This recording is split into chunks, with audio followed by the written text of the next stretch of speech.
अस्सलाम वालेकुम homeopathic doctor Shabir अहमद साहब खिदमत की हाजिर یم د کومو نارینو زنانو رونو خویندو چې د کریټس مسلې وي پخپو کې یعنی پخپو کې چاودي کیږي پوندي چوي او زیاتره د تکلیف چې کوم دی د په یخنۍ موسم کېږي ځکه چې په یخنۍ موسم کې بدن کې خشکي سیوا شي خشکي ولې سیوا شي د اوبو کمی راشي بدن کې زیات خلک اوبو سکل کم کی نو هغې سره په بدن کې خشکي راشي او د خشکۍ په وجه په بدن کې چاودي راشي یا په پوندو کې چاودي راشي د پوندو چاودو ختمولو لپاره بهتره ده تاسو د اوبو کمی ختم کړئ اوبه خامخا څښئ په ژمي کې داسې خوراک داسې میوه خورئ چې هغې کې اوبه سیوا وي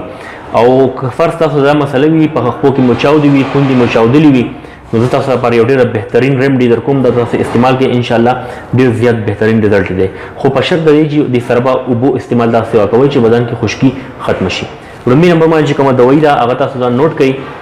دا تاسو راواخلئ اکنیشیا 200 اکنیشیا راواخلئ 200 کې صحیح ده اکنیشیا 200 مو راواخیستل بیا به دې سره واخلئ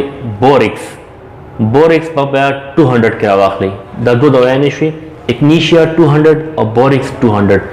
د اکنیشیا نمبر 10 کترې سهار غرمه ماښام څکئ یو ګوټ اوبو کې واچوئ د بورکس نمبر 10 کترې اچوئ سهار غرمه ماښام به څکئ دا درې ټیمه شوي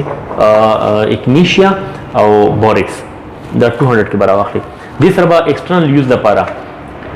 بورک کلینډولا کریټس کریم دا به تاسو ته هومیوپیتھک سٹور کې ملاو شي ډېر ښکلی رزلټ دی دا تاسو سهار غرمه ماښام یا سهار ماښام چې کوم دی کې کریټس وي کوم دی کې چاودي په هغې باندې اپلای کوئ په هغې باندې لګوئ د دې کریم چې کوم نرخ دی هغه 175 روپۍ دی 115 روپۍ به تاسو ته ملاو شي نو ډېر بیسټ رزلټ دی ډېر بهترین رزلټ دی هېڅ سایډ افیکټ یې نشته دی دې سره به اکنیشیا 200 او بورکس 200 دا به استعمالوئ سهار غرمه ماښام دا د څکلو دوایي ده او دا د لګولو دوایي ده په چاودو باندې چې کوم دی کې په خپه کې په پوندو باندې چاودي په هغې باندې دا بورکس دا کلینډولا کریم چې کوم دی دا لګوئ انشاءالله څو ورځې کې دننه دا نه به تاسو له ډېر زیات بیسټ رزلټ درکړي د دې استعمال بل دې